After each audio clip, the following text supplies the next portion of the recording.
आकाशवाणी इम्फाल नयनी देवी ने पाव पाजरी।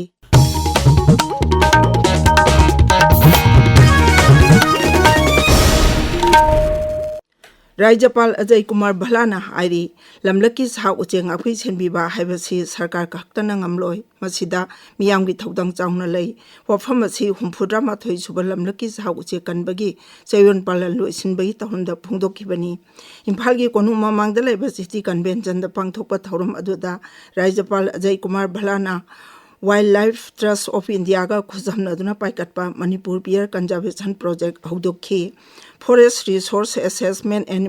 Monitoring System kauba isrogine sakna semba web application amasu Rajapalna haudoki Rajapalna hai Raja sida malimgi atangba samakala madi pambi kya phangli masibu yokhatuna thamba aibasi aikhoi khudingmaki thodangni masigi manungda Tamenglong Technopol Kamjong amadi Churachandpur jilada Himalayan Black Bear amasung Himalayan Sun Bear phangli masigi sumatakta malemda lamsang paiba uchek ama oina sak khangliba amur falcon uchek singchu Tamenglong jilada sakta balakliba asimak raija sigi chauthok janingaini ngasigi thauram madugi manungchana Wildlife Trust of India ga kusamnaduna Manipur da paikhatliba pangolin yokhatpa project ki matangda video ama utuna saruk yakiba singi pukning chingchinki amasung Manipur da umphudra toi subal lamlaki sa uche kanbagi thauramga mari lainaba report su thauram aduda putukhi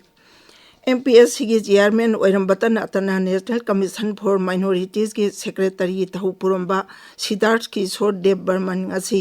Manipur लोक आयुक्त की non judicial member ओइना वासक थबक पाइबगी वासक लौख्रे महाकपु इम्फाल की राजभवन की दरबार हॉलदा राज्यपाल अजय कुमार भलाना वासक लौखी थौरम अदुदा राज्य की chief secretary Puneet Kumar Goyal यावना राज्य सरकार की मकोक थोंबा ऑफिशियल सिंह सरुक याखी सिद्धार्थ किशोर देव बर्मन इंग्लिश सिंह समापन मरिपुनिपान की बेच की IAS मणिपुर कादरनी महाक डेपुटी कमिश्नर की फम यावना तोंगा तोंगान बा विभाग कयादा थबक पुरमी मसिगी सुमतक्ता केंद्र सरकार की तोंगा तोंगान बा विभाग सिंहदसु थबक तौरमबता नातना अफगानिस्तान सरकार की UNDP एडवाइजर फावबा ओइरमखी नेशनल पीपल्स पार्टी NPP की नेशनल प्रेसिडेंट कोनाट के संगमान नुमिन इनी के खोंगचतंग अछि इम्फाल दा थुंगलरे मांगना हेक थुंगलबगा होटल क्लासिक ग्रांडियादा मितै अमदि नागा की तोंगान तोंगान बलुक की मिउ चिंग उनदुना राज्य असिगी हौजिक ओइरिबा फिबंगि मतंग दा वारि सानकी तुंगदा श्री संगमाना लांजेना तुना लेइबा मियांगा हकथेंगना उनदुना वारि सानगनी महाके खोंगचन मनुंगजना श्री संगमाना राज्यपाल अजय कुमार भलागा सुंगसि नुमिदांग वारम उनगनी आइरी अमरोमदा राज्य असिगी NPP के MLA सिंह यावना दोल असिगी मरुओबा मियोजिंग उनदुना हुजिक ओइरिबा राज्य की शांति रक्षा अमदि राजनीति की ओइबा फिबम असिगी मतंगदा वारि सानगनी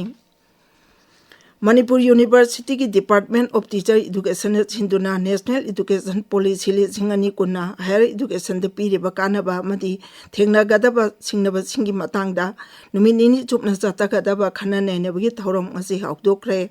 मणिपुर यूनिवर्सिटी की कोर्ट हॉल पांथोकपा थौरम अदुदा यूनिवर्सिटी की school of human and environmental science की dean professor S Jeevan Kumar ना अथोइबा मिथुंगलेन ओइखी प्रोग्राम इंचार्ज ओइबा डॉक्टर चिंगताम तोंबना थौरम अदुगा मरी लैनाना हाई नेशनल एजुकेशन पॉलिसी लिंगनी कुन्ना ममांगदा लेरंबा एजुकेशन सिस्टम की अहोबा सिंगमेन कटपंग अंगनी हाइबगी थाजबा लै मसिना माहेरो सिंगबो अवांबा थाकी माही तंबदा हेन खुदोंग चाहलगनी